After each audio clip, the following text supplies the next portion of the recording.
et une alternative de la démocratie. Il est nécessaire d'avoir ce qu'on appelle nouvel ordre mondial, une gouvernance mondiale. C'est le pape qui l'a proposé depuis 2015. Et tout le monde est d'accord sur cet aspect des choses. Vous constatez dans les mesures prises ici et là par les politiques, les déclarations, que tout est axé dans cette direction. La Bible nous informe sur les signes qui annoncent cet événement et nous invite à nous préparer à recevoir la pluie de l'arrière-saison pour être semblable. Nos prédicateurs ne font pas tout ce qu'il faut faire, dit Ellen White. L'attention du peuple devrait être attirée sur des importants événements qui sont très proches. Les signes des temps devraient être gardés toujours présents dans leur mémoire. Les visions prophétiques de Daniel et de Jean, l'Apocalypse, prédisent quoi? Une période de ténèbres et de décadence. Mais au moment de la fin, le temps dans lequel nous vivons maintenant, la vision doit parler mais non mentir. Quand les signes annoncés commencent à arriver, et c'est le cas maintenant, ceux qui attendent et qui voient sont appelés à, verbe utilisé par Jésus, à se redresser et à lever leur tête, deuxième verbe utilisé par Jésus dans Luc, et se réjouir, verbe utilisé par Jésus, car leur délivrance approche.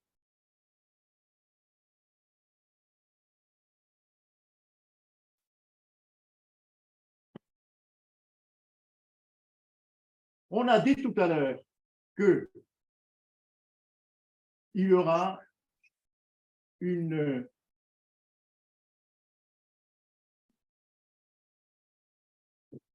un nouvel ordre mondial, une nouvelle gouvernance. Et cette gouvernance va déboucher sur une prochaine persécution. On a évoqué tout à l'heure que la démocratie va être de plus en plus remplacée par une autorité imposée par la gouvernance mondiale. Nous savons ce verset qui se trouve dans Apocalypse chapitre 12, verset 12, où il est dit que Satan est animé d'une grande colère, et la raison est donnée dans ce même verset, car il sait que sa fin est proche. Satan sait, il connaît la Bible, mais il ne se convertit pas. Il sait que sa fin est proche. Et dans le même chapitre, il est dit que le dragon est irrité.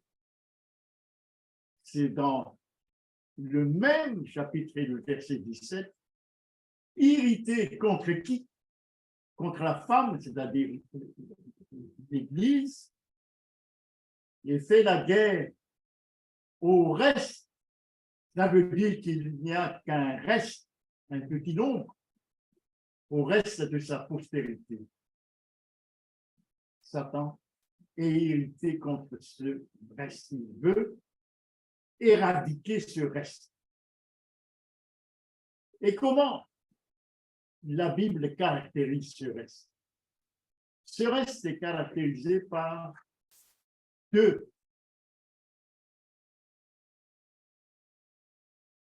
qualificatifs. Ceux qui gardent les commandements de Dieu,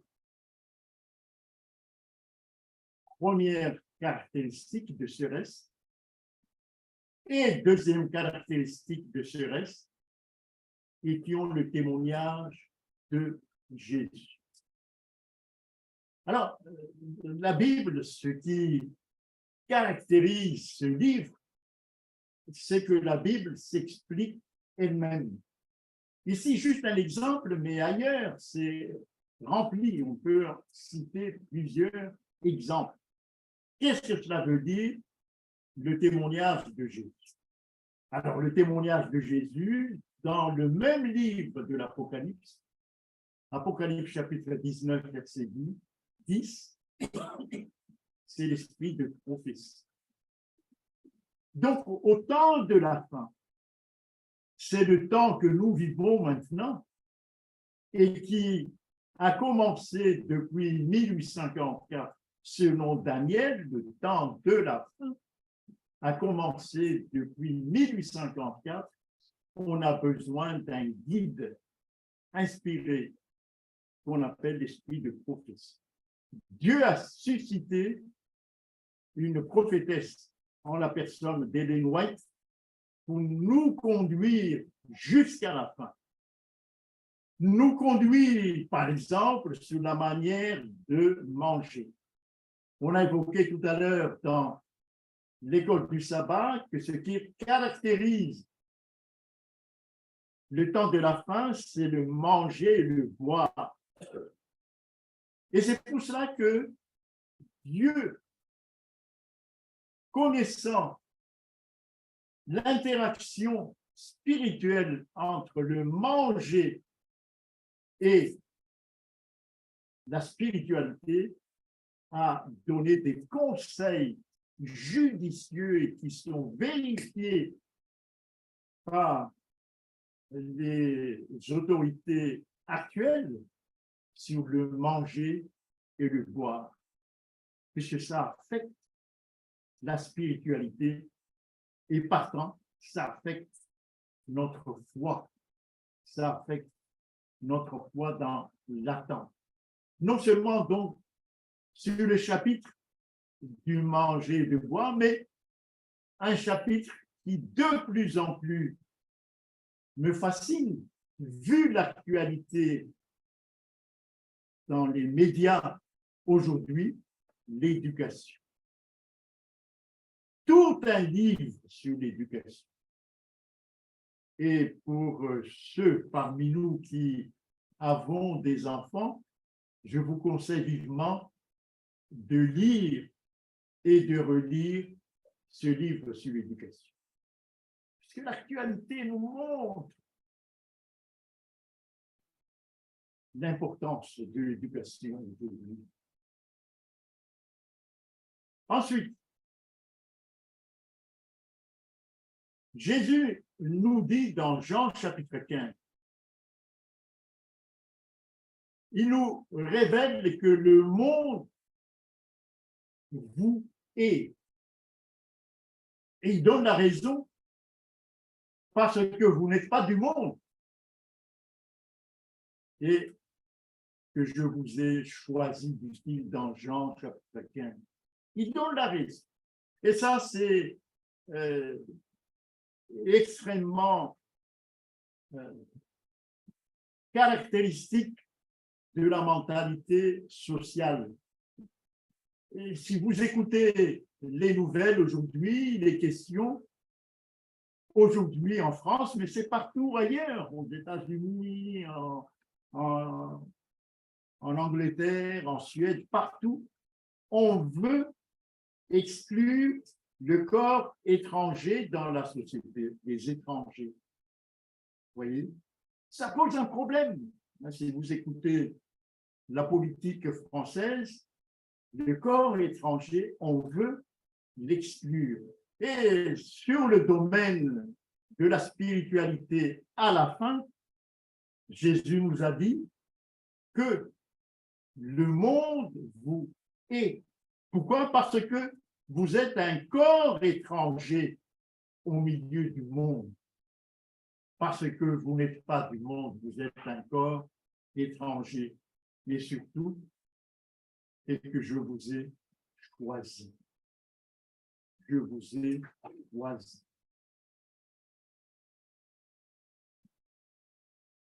Subir beaucoup de tribulations pour rentrer dans le royaume de Dieu, dit Actes chapitre 14.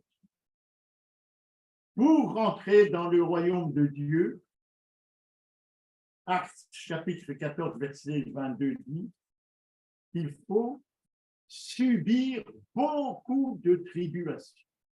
Donc la Bible est tellement claire que les disciples de Jésus, au milieu de la société, est un corps étranger. Il faut l'exclure. Il faut le mettre de côté, en dehors de la société. C'est par conséquent une loi de fonctionnement de la société, mais que Jésus rappelle. Vivre, dit Paul, vivre pieusement en Christ entraîne automatiquement la persécution. Alors, par corollaire, si on n'est pas persécuté, c'est que on ne vit pas pieusement en Christ, c'est qu'on fait partie du corps ensemble. On fait partie du corps ensemble. La sélection par Dieu, par Jésus, enrage. Alors, si vous regardez, par exemple, dans Galates chapitre 5,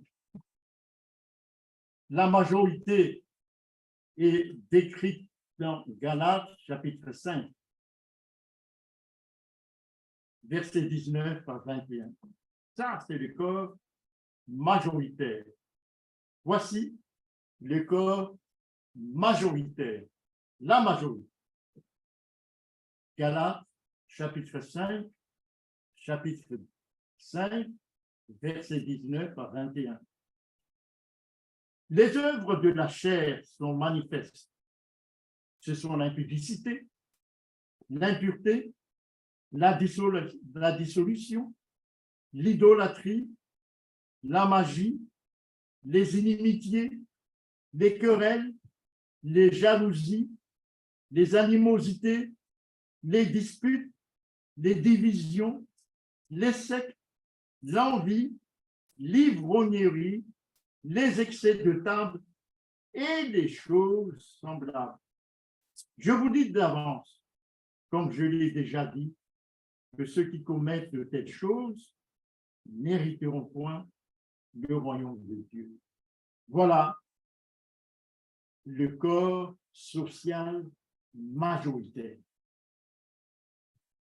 Et en face de cela,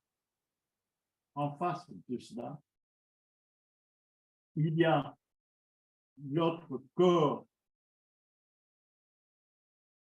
Il faut exclure parce que ça gêne. Voici ses caractéristiques, c'est le verset 22. Mais le fruit de l'esprit, c'est l'amour, la joie, la paix, la patience, la bonté, la bénignité, la fidélité, la douceur et la tempérance. La loi n'est pas contre ces choses. La loi n'est pas contre ces choses. Et le corps majoritaire ne supporte pas cette minorité-là. Le corps majoritaire ne supporte pas. C'est le cas de Jésus. Et vous relisez les 4 évangiles, la raison pour laquelle on voulait tuer, lapider Jésus, c'est parce que Jésus et ses disciples furent un corps étranger dans la majorité, la société juive de l'époque.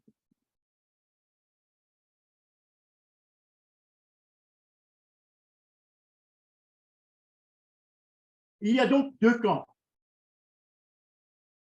D'un côté, les enfants de Dieu conduits par l'Esprit de Dieu, et de l'autre,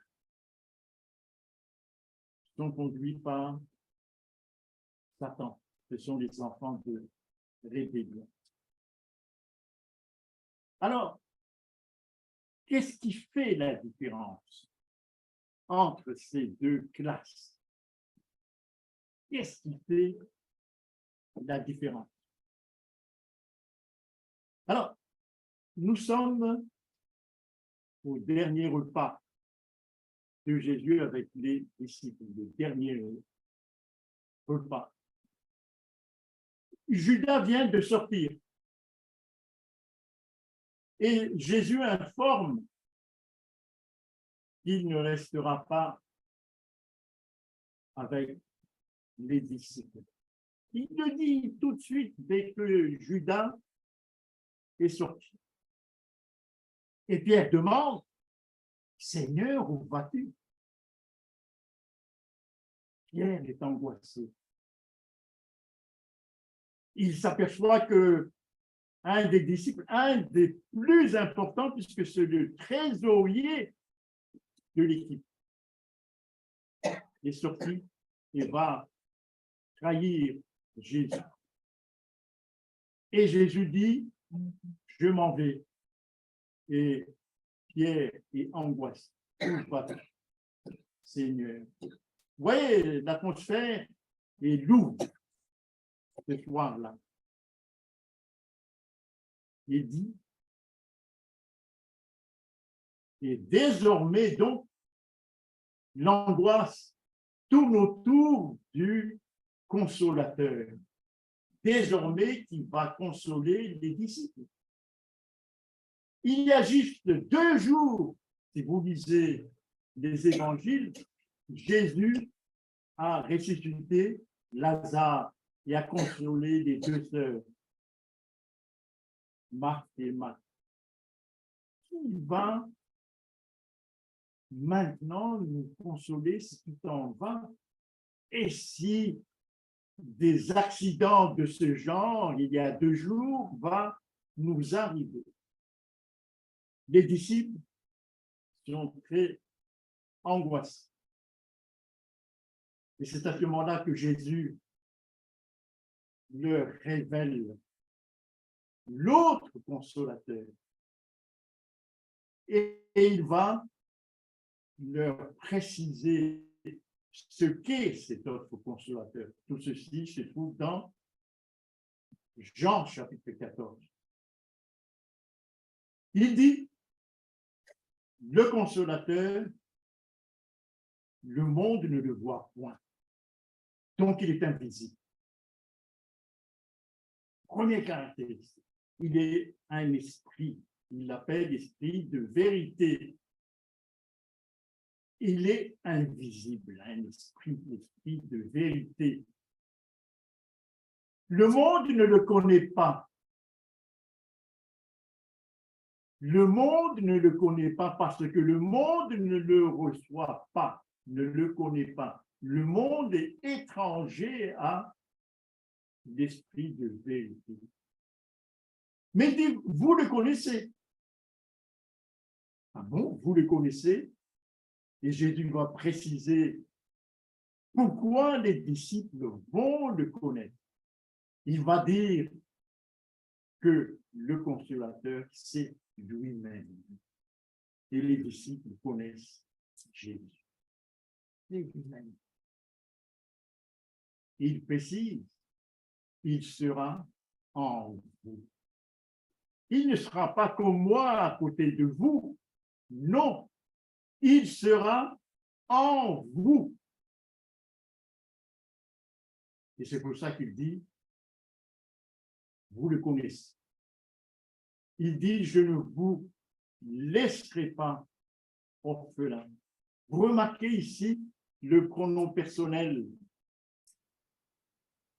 première personne du singulier, je. Je ne vous laisserai pas orphelin. Je. Et ensuite, je viendrai à vous. Autrement dit,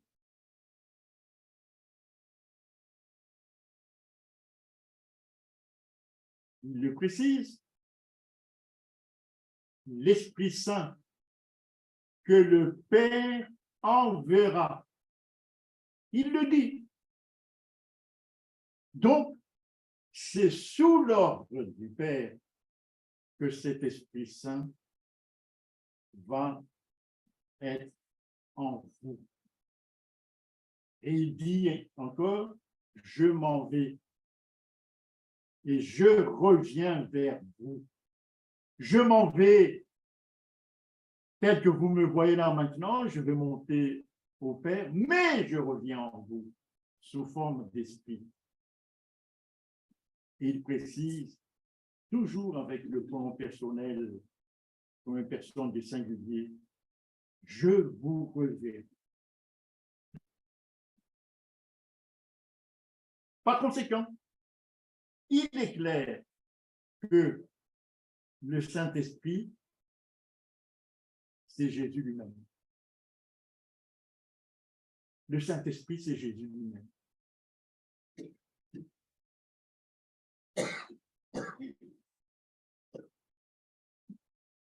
Mais est-ce que la Bible est plus claire sur l'origine même du Saint-Esprit? Lorsque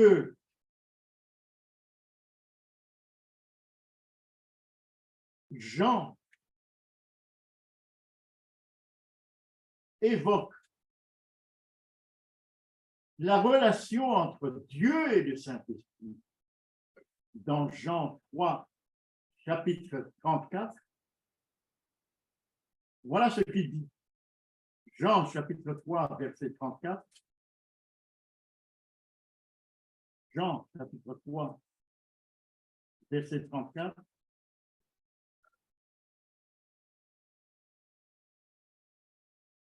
Dieu ne lui donne pas d'esprit avec mesure, ne donne pas à Jésus l'esprit avec mesure. Ah, il y a donc quelque chose qui est révélé ici, c'est que l'esprit vient de Dieu. Et Dieu lui donne à Jésus l'esprit avec, il ne donne pas l'esprit avec mesure. Au moment du baptême de Jésus, l'esprit de Dieu, vous voyez l'expression, l'esprit de Dieu descend et vient sur Jésus. Vous voyez l'expression, l'esprit de Dieu. Donc, Jésus reçoit de son Père l'esprit, qui est l'esprit de Dieu. Et il précise dans Matthieu chapitre 12, verset 16, je mettrai mon esprit sur lui. La même idée. Et dans Jean chapitre 15, verset 26, l'esprit de vérité vient du Père. Ouais, c'est le consolateur dans Jean chapitre 14. Et dans le chapitre qui suit, Jean chapitre 15, l'esprit de vérité vient du Père. Et dans Ésaïe chapitre 11, verset 2, il y a beaucoup de chapitres christiques dans Ésaïe. L'esprit de l'Éternel reposera sur lui. En clair, l'esprit qui anime Jésus vient du Père. Il y a donc, j'espère qu'on va le voir tout à l'heure, une transmission du Père vient l'Esprit sur Jésus et depuis Jésus, il le répand aux disciples. Vous voyez la chaîne de transmission. J'aurais dû faire un graphique pour cela. Vous voyez ici ce que c'est que le Saint-Esprit. Il vient du Père, transite par Jésus et Jésus le donne aux disciples. Voilà l'enseignement de la Bible, c'est tellement clair. Il y a plusieurs versets, mais nous nous contentons de ces versets que nous avons ici. Est-ce que la Bible dit clairement que Dieu a un esprit? Est-ce que la Bible dit clairement que Dieu a un esprit?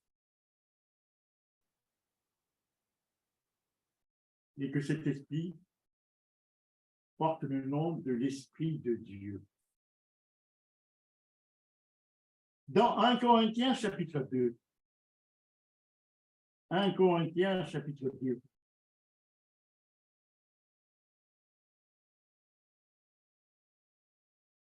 Corinthiens chapitre 2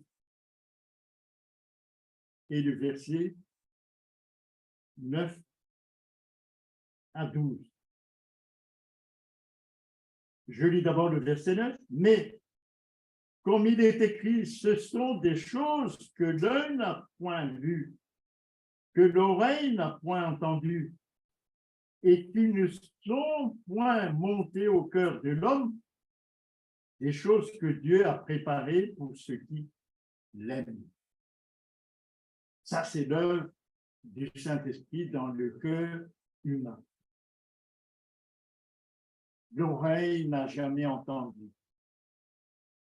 Les yeux n'ont jamais vu l'œuvre du Saint-Esprit, les dons de l'Esprit. Le verset 10. Dieu nous les a révélés par l'Esprit, car l'Esprit sonde tout même les profondeurs de Dieu. Et qui est cet Esprit qui sonde tout, même les profondeurs de Dieu? Le verset 11, lequel des hommes en effet connaît les choses de l'homme. Et Paul donne l'exemple des hommes. Si ce n'est l'esprit de l'homme qui est en lui, autrement dit, l'homme a un esprit qui est en lui. Jean-Claude a un esprit qui est en lui, qui est différent de l'esprit de Florian qui est en lui. Et l'homme a un esprit qui est puissant, capable d'envoyer, par exemple, sous la mer pour chercher les restes de Titanic, des engins, ou de monter jusque dans le ciel pour essayer de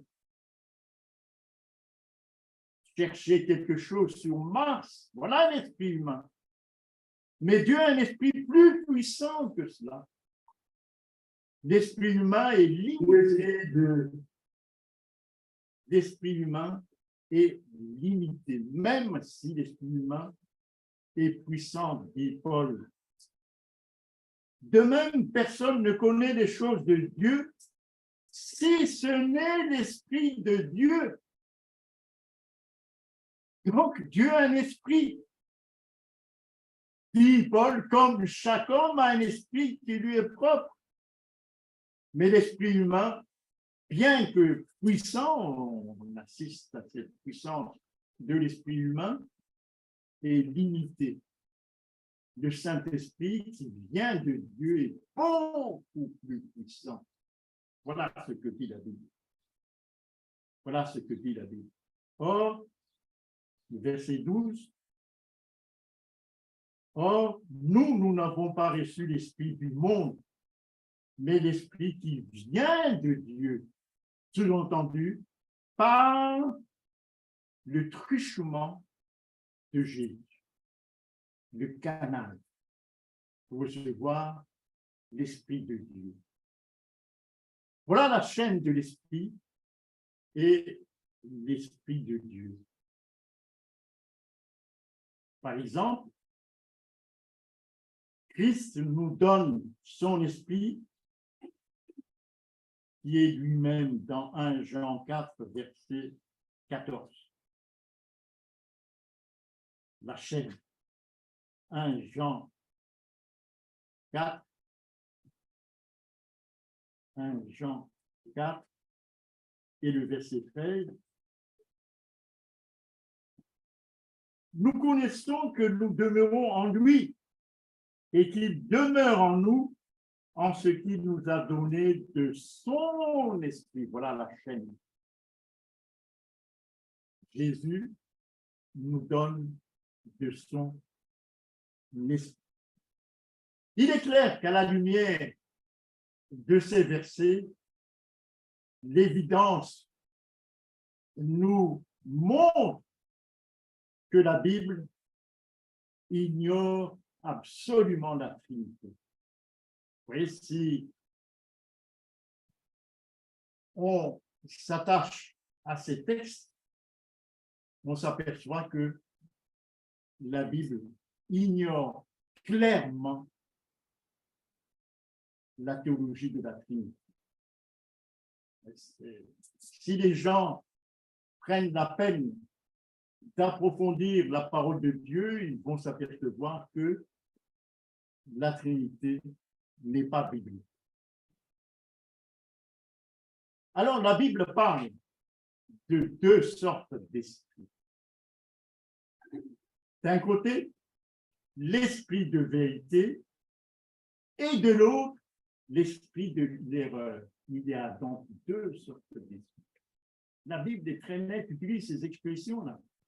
L'esprit de la vérité, c'est Jésus qui l'a dit dans Jean chapitre 14, mais il y a l'autre esprit, l'esprit de l'erreur. Parce que Satan répand cet esprit parce qu'il est le père du mensonge, dit Jésus, depuis le début, dans le jardin d'Éden.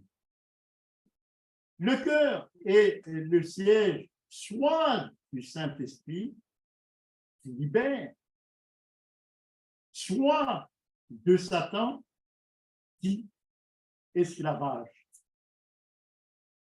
qui asservit. Le cœur, c'est la Bible qui le dit clairement. Prenez Luc chapitre 8, verset 12. Il n'y a pas d'autre. Luc chapitre 8, verset 12. Le cœur est soit le siège de l'esprit, soit le siège de Satan. Il n'y en a pas d'autre. Voici ce que dit Jésus, c'est lui-même qui le dit. Luc chapitre 8, verset 12. Il est question ici de la parabole de Jésus sur le semeur. Et il explique la signification de la semence le long du chemin et donne l'explication aux disciples qui n'ont pas compris. Luc chapitre 8, verset 12.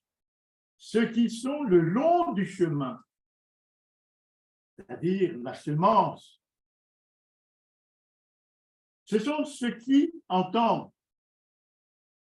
Donc, ils entendent. Puis, qui c'est qui vient? Le diable vient. Et il va où, le diable? Il va où? Est-ce qu'il va dans la bouche? Est-ce qu'il va dans l'estomac? Non, il va dans le cœur. Il enlève de leur cœur la parole entendue. Voici plusieurs textes dans les 4 évangiles montrent que Satan rentre dans le cœur. Et lorsque Jésus par exemple, guérit des malades, etc., des malades qui sont démoniaques, les 4 évangiles disent que Satan sort. Voici donc les 2 verbes utilisés en rapport avec Satan dans son commerce avec les hommes. Il rentre et il sort. Il rentre et il sort. D'où? Du cœur. Du cœur. Vous voyez, le cœur dont il est question ici, ce n'est pas du tout l'organe qui est dans notre poitrine, mais c'est beaucoup plus profond que cela, le cœur. Vous voyez? Il rentre et il sort, Satan, dans le cœur. Retenez bien ceci. Retenez bien. Le cœur est le siège, soit du Saint-Esprit qui libère, soit de Satan qui a servi. Il n'y a pas de terrain neutre. Sachez ceci, il n'y a pas de terrain neutre. Lorsque nous rencontrons nos voisins dans le bureau, etc., la personne qui est notre interlocuteur est soit animée de l'esprit de vérité ou animée de l'esprit de l'erreur. Il n'y a pas de terrain neutre sur le plan spirituel. Sachez-le. Quelquefois, la possession de Satan ou l'esclavage de Satan est féroce. C'est le démoniaque guéri par Jésus, parce que Jésus avait compassion de lui et qui dormait dans les cimetières et qui brisait les chaînes lorsqu'on l'attachait, il brise les chaînes. Ouais, cette force démoniaque. Et dans l'Évangile, Jésus il sort de lui, il sort. Et Jésus dit, rentre dans les fourceaux de porc. Et il rentre. Vous voyez cette capacité de Satan de sortir et de rentrer. Et c'est ce qu'il fait dans le cœur humain. Il faut donc que nous protégions le cœur humain, notre cœur. Le seul moyen de protéger notre cœur, c'est la possession de la parole de Dieu, et ensuite que notre cœur soit occupé par le Saint-Esprit. Il n'y a pas d'autre. Sinon, c'est l'autre qui veut.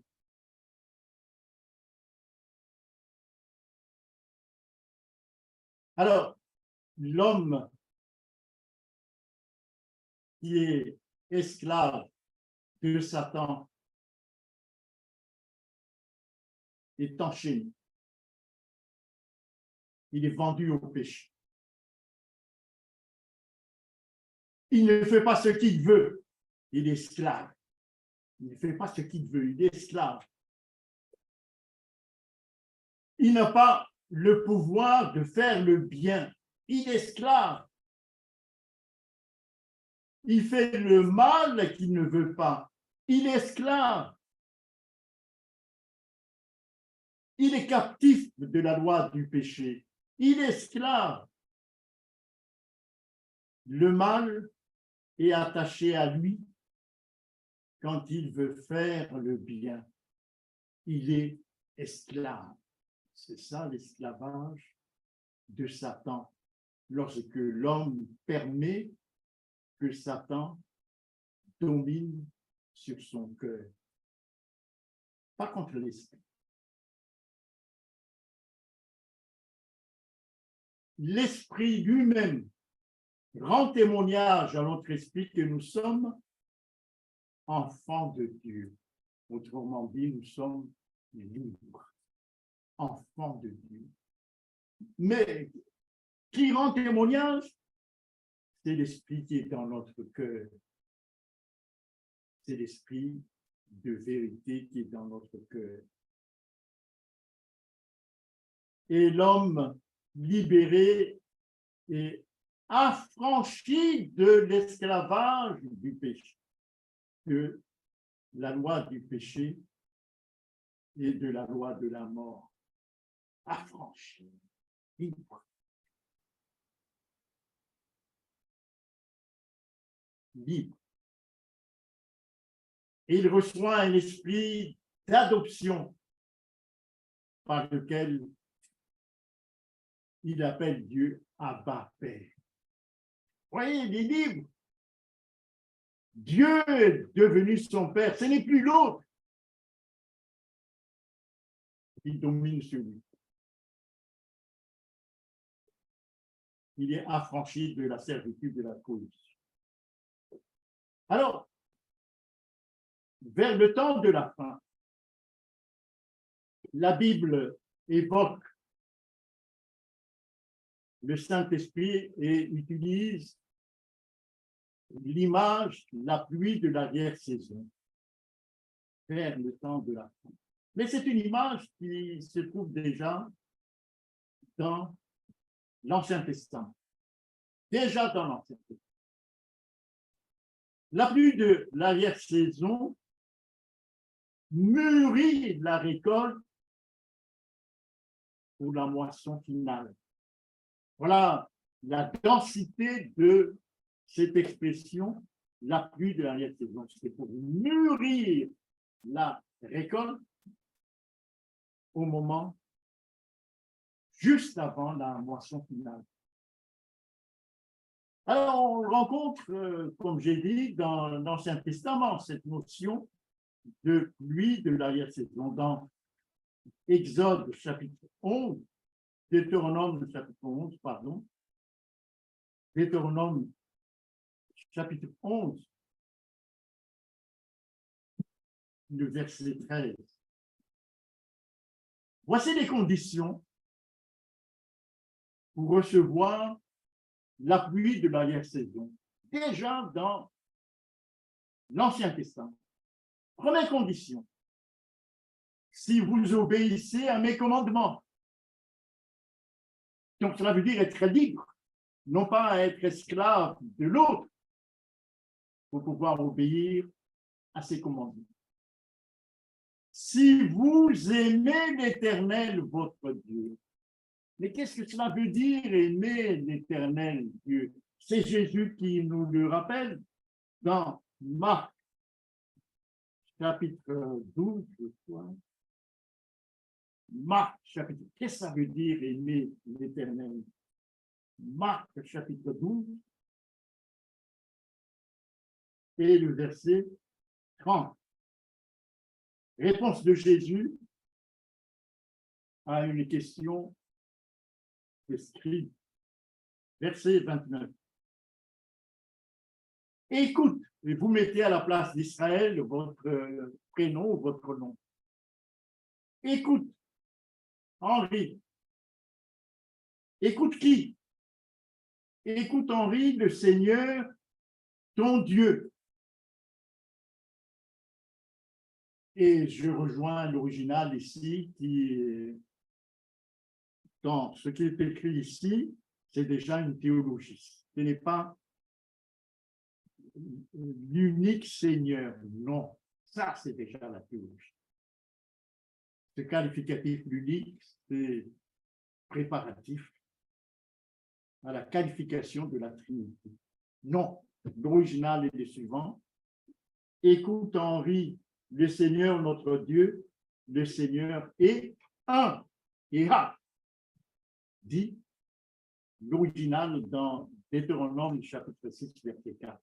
Et les Juifs, deux fois les Juifs pieux, 2 fois par jour, récitent ce verset-là. Écoute, Israël, le Seigneur notre Dieu, le Seigneur est un. Et je veux dire un. Pas une. Et voici, qu'est-ce que cela veut dire? Aimer l'Éternel. Tu aimeras le Seigneur ton Dieu de tout ton cœur, de toute ton âme, de toute ta pensée et de toute ta force. C'est ça, aimer l'Éternel. Il n'y a pas de place pour d'autres amours. Non. Tu ne peux pas aimer l'Éternel et aimer autre chose. Ce n'est pas possible. Puisque tout est là, vraiment. Les pensées, le cœur, tout est captivé par cet amour de l'Éternel. Et Deutéronome chapitre 6 précise et rappelle Jésus, et tu aimeras ton prochain comme toi-même. Voilà le devoir que Jésus a souligné aux scribes qui lui demandent quels sont les commandements. Quels sont les commandements? Donc, pour recevoir la pluie de l'arrière-saison, il y a ces conditions-là. Et quelles sont les conditions pour ne pas les recevoir? Cette fois-ci, dans Deutéronome chapitre 11, versets 16 et 17. Verset 16. Gardez-vous de laisser séduire votre cœur. On a dit tout à l'heure que le cœur peut être le siège de l'erreur. Gardez-vous. Comment se garder d'être séduit? C'est par la parole de Dieu. Par la parole de Dieu. Ça, c'est Éphésiens chapitre 6. Éphésiens chapitre 6. Pour ne pas être séduit. Gardez-vous de laisser séduire votre cœur, de vous détourner, de servir d'autres dieux que les dieux dont parle Jésus, et de vous prosterner devant eux. La colère de l'Éternel s'enflammerait alors contre vous, il fermerait les cieux et il n'y aurait point de pluie de l'arrière-saison. Voilà donc les conditions à remplir pour ne pas recevoir la pluie de l'arrière-saison si tu adores d'autres dieux. Non, tu ne reçois pas. Si tu adores la Trinité, tu ne reçois pas.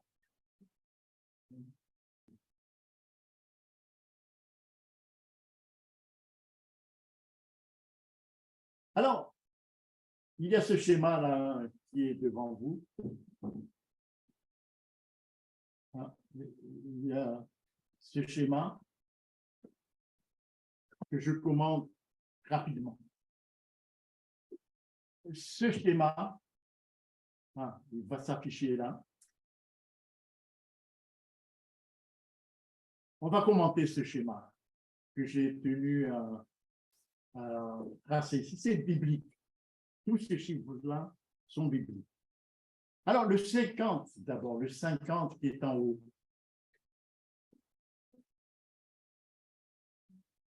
Depuis Pâques jusqu'à Pentecôte, il y a 50 jours. Ça, c'est Lévitique chapitre 23 qui le dit, vous connaissez pratiquement. C'est biblique. 50. Depuis Pâques jusqu'à l'ascension de Jésus, il y a 40 jours. C'est biblique, c'est marqué noir sur blanc. Ça se trouve dans 40 noir sur blanc se trouve dans Actes chapitre 1 et le verset 3. Actes chapitre 1, verset 3. C'est Luc qui écrit le livre des Actes. Et dans un instant, je vais vous rappeler la qualité du travail de Luc, ce médecin. Après qu'il eut su faire, il dit, verset 3, il leur apparut vivant et leur en donna plusieurs preuves, se montrant à eux pendant combien de jours? 40 jours. Et parlant des choses qui concernent le royaume de Dieu. Donc, il est resté pendant 40 jours pour donner des instructions aux disciples. Entre la crucifixion et l'ascension, il y a 40 jours. Et regardez ici, je reviens un tout petit peu sur la qualité des recherches de Luc. Luc est médecin. Vous voyez, célibataire, parce qu'il accompagnait Paul dans tout le voyage missionnaire de Paul, et lui, un grec, qui n'est pas un juif, si vous revenez à son évangile, il fait des recherches extrêmement précises.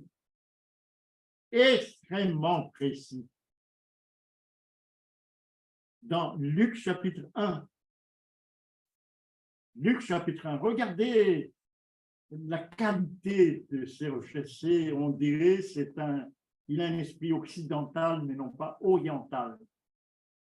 Plusieurs ayant entrepris de composer un récit des événements qui se sont accomplis parmi nous, suivant ce que nous ont transmis ceux qui ont été des témoins oculaires.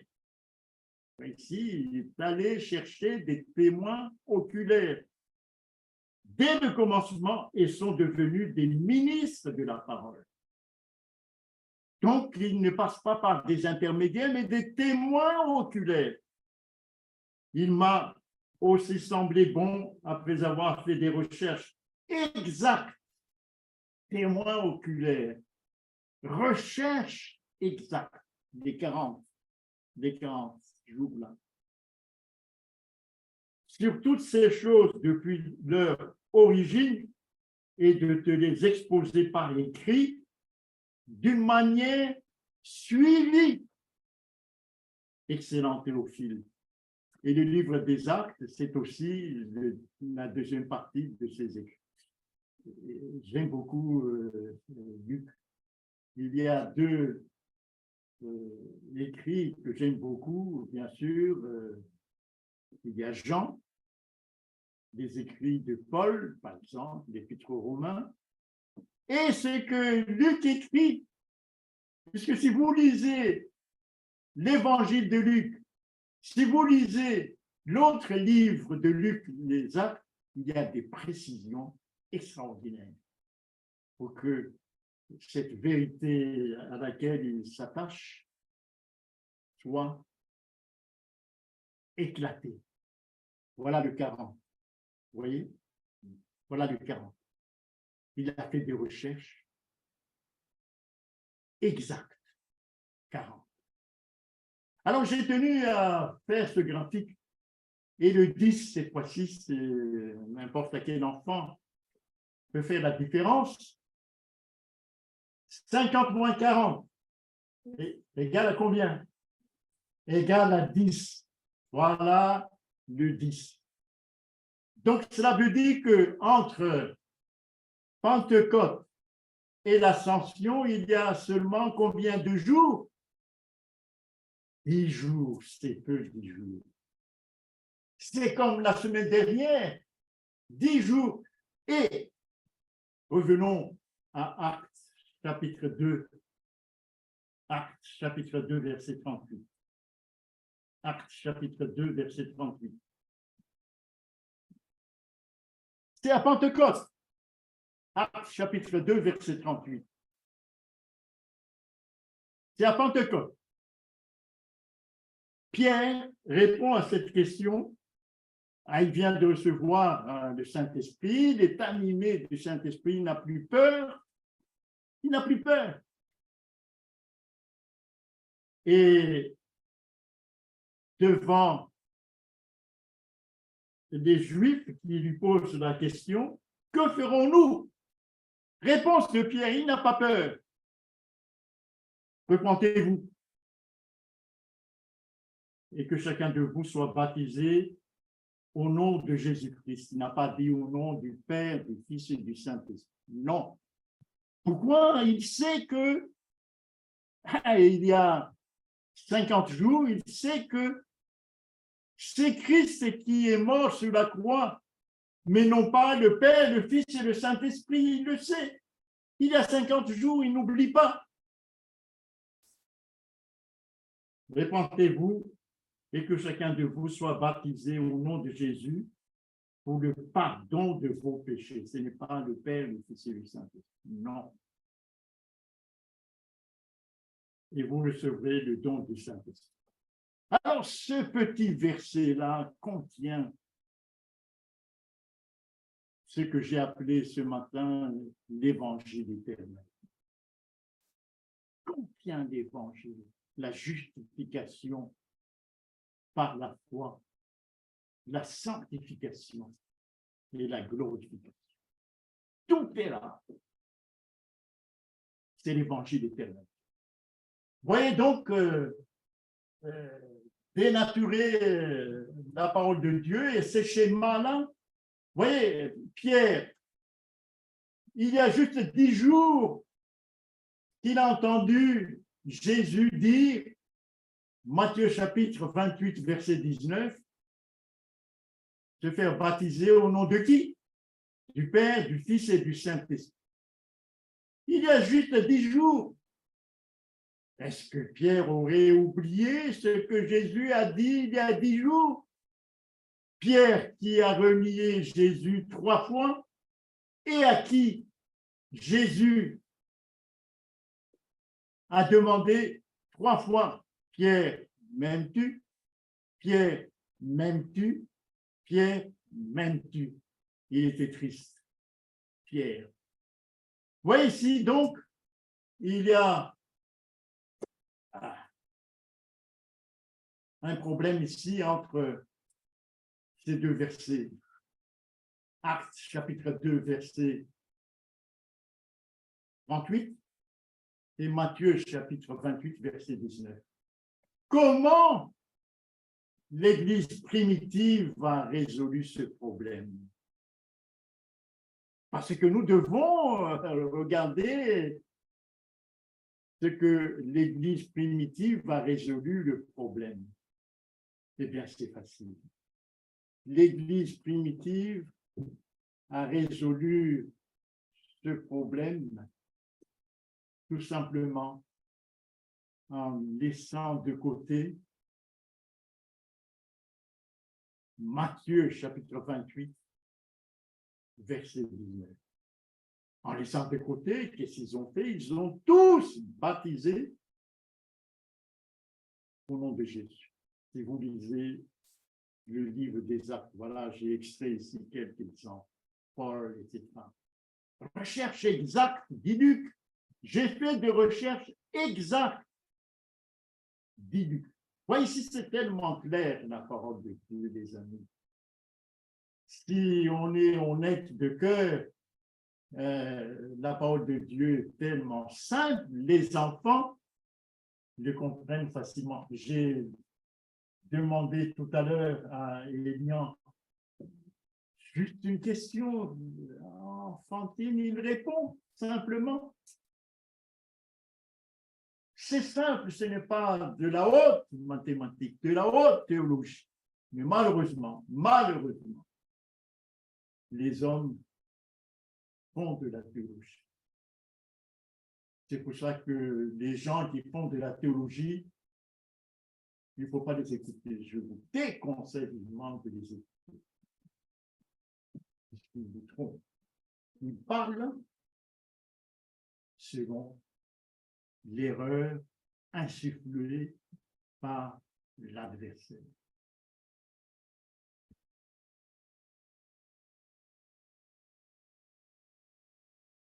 Et vers la fin, notre temps actuel, le Saint-Esprit. Le Saint-Esprit avant la fin du temps de grâce, c'est-à-dire avant ce qu'on connaît sous le nom du temps de probation, où les cas sont jugés définitivement. Alors, on va recevoir une large effusion de la pluie de l'arrière-saison avant le temps de grâce. Large effusion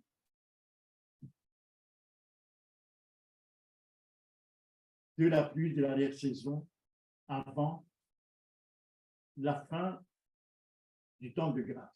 Deuxième, cette effusion du Saint-Esprit a pour but d'achever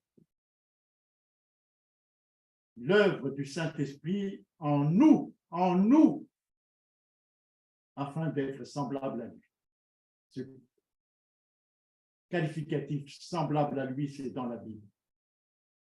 Parce que lorsque le temps de grâce est terminé, on va rentrer dans notre maison. Et tu ne rentres pas dans la maison si tu n'es pas semblable à lui. Ce n'est pas possible. Donc, le Saint-Esprit va achever cette œuvre.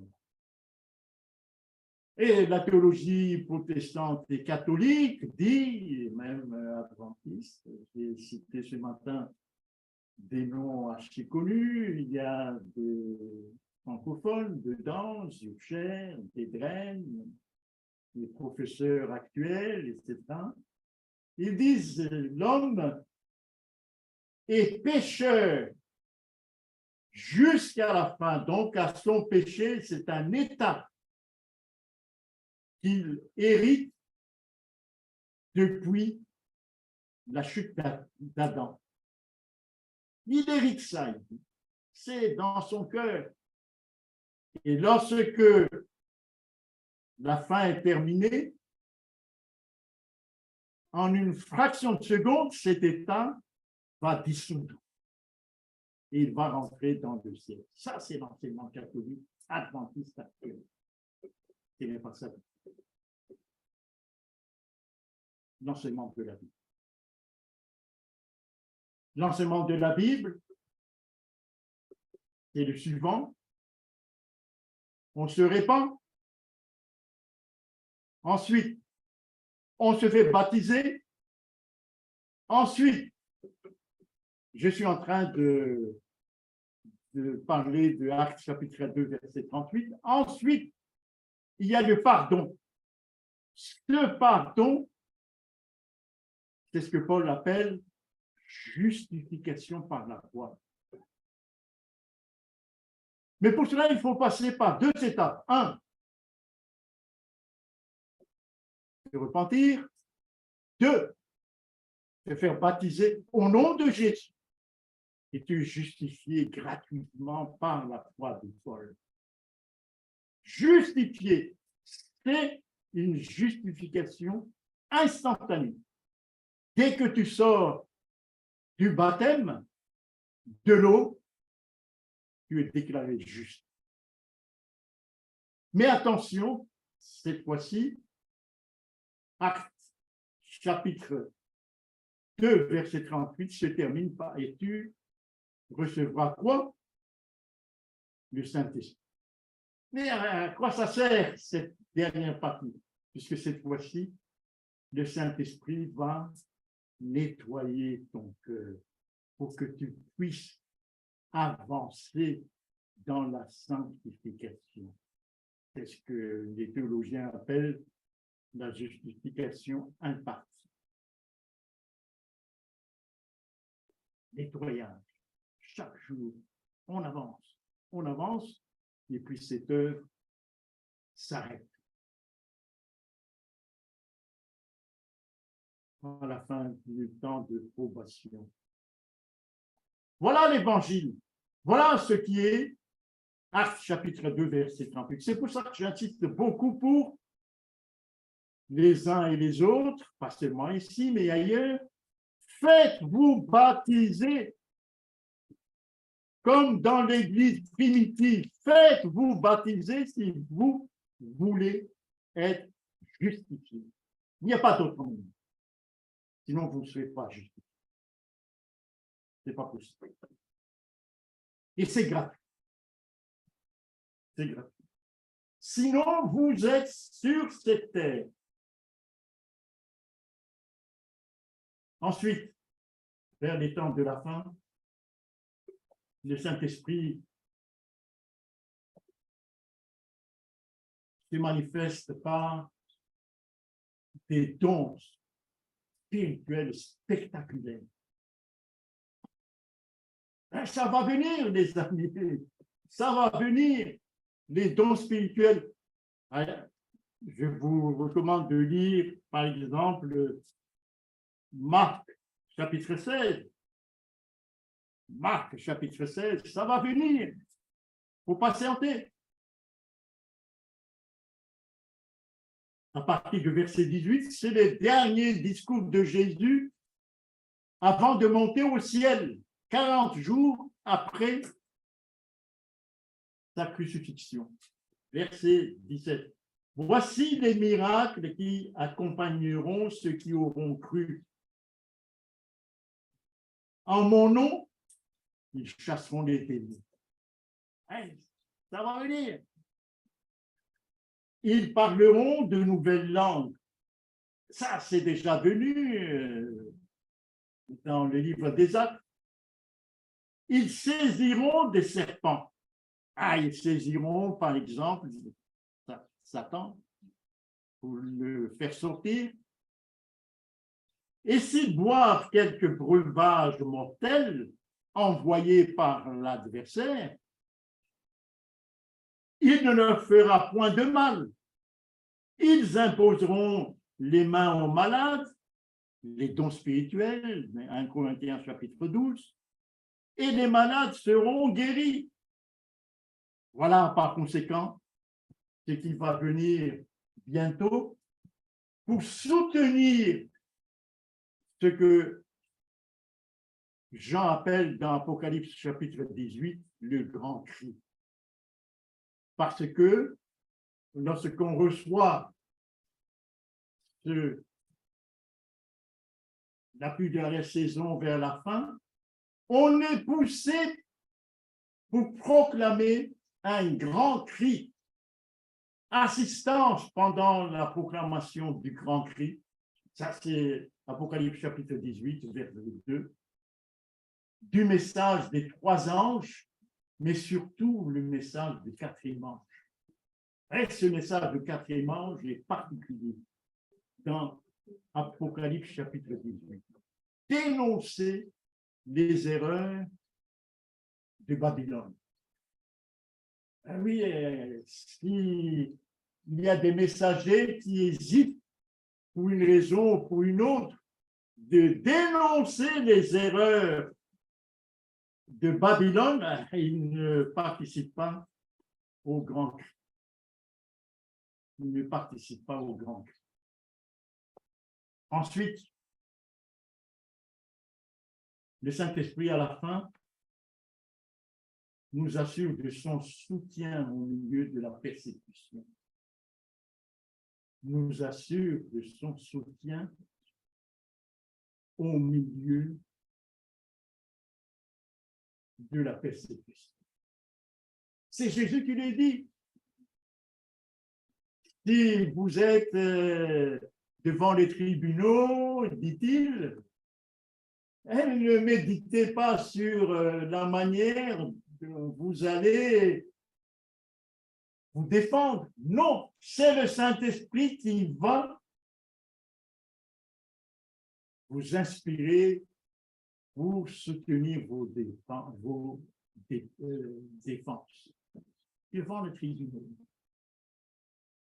Et aussi, ça c'est très important puisque nous allons passer par cela, il y aura les 7 dernières plaies, les derniers fléaux. Il faut traverser cette période extraordinaire et dangereuse. Seuls ceux qui ont le Saint-Esprit seront protégés. Les autres en souffriront. Pour résumer, par conséquent, il faut revenir à Deutéronome chapitre 11, les conditions pour obtenir la pluie de la saison. C'est vital pour que nous ne soyons pas envahis par l'esprit de l'erreur, mais pas l'esprit de vérité. Que Dieu vous garde. Amen.